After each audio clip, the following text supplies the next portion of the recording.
Family, I'm not going to be long. I just want to share something real brief with you. It's been a trying year, 2020. A lot of people have said that, and to me, that's an understatement. When you think about what you've gone through, when you think about where you are, where you've been, sometimes you've been so low, it seems like you've been looking up at the bottom. But I want you to know something. In Genesis 2:7, it says, the Lord, God, formed the man out of the ground, from the dirt. Now, if you be honest, in our vernacular today, dirt gets a bad name. We say things like, they're trying to throw dirt on me, or you're trying to keep me down. And we look at dirt and we look at the ground and we miss that God did something good with the ground. God made you, God made me.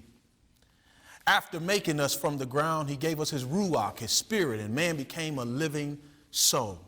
If you don't believe me, Genesis 1:31 says everything he made, he called it good. He used something that we look down upon to do something great. And I know you may say, well, you don't know where I am. You don't really know what I'm going through. Well, let me tell you something.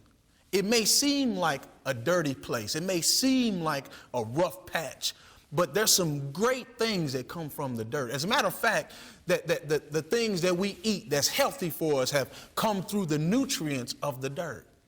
God uses things that we don't quite understand to grow us. And so when you look at 2020 and you look at all of the things that you've gone through, I want you to remember that before you look down upon the space you're in, remember that God doesn't waste anything, not even dirt. God uses all things to work for his good. Now, I need to ask you a question. Are you okay with whatever his will is in 2021? Because you do know he's a sovereign God. He's still a good God. And he uses things that we don't understand to get us to a place in him. I'm reminded that when I think about watching my favorite shows, you notice when it's at the good part, commercials come on?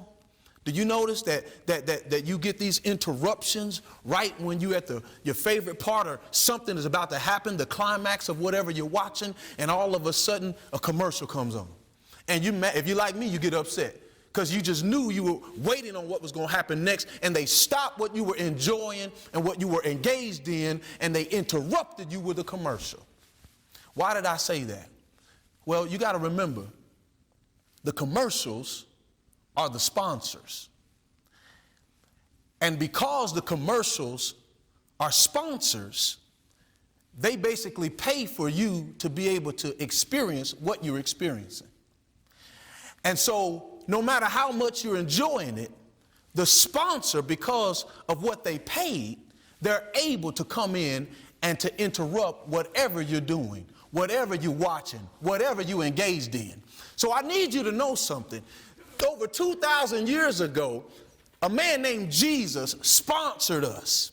And I know sometimes you don't quite understand what he's doing and why he's interrupting and why he's breaking up the stuff that you thought you had in control and the things that you thought you had figured out. But because he's the sponsor, he can come in and interrupt whatever you engaged in and whatever you're enjoying, because he's God and he paid for it. All I'm trying to tell you is trust the sponsorship.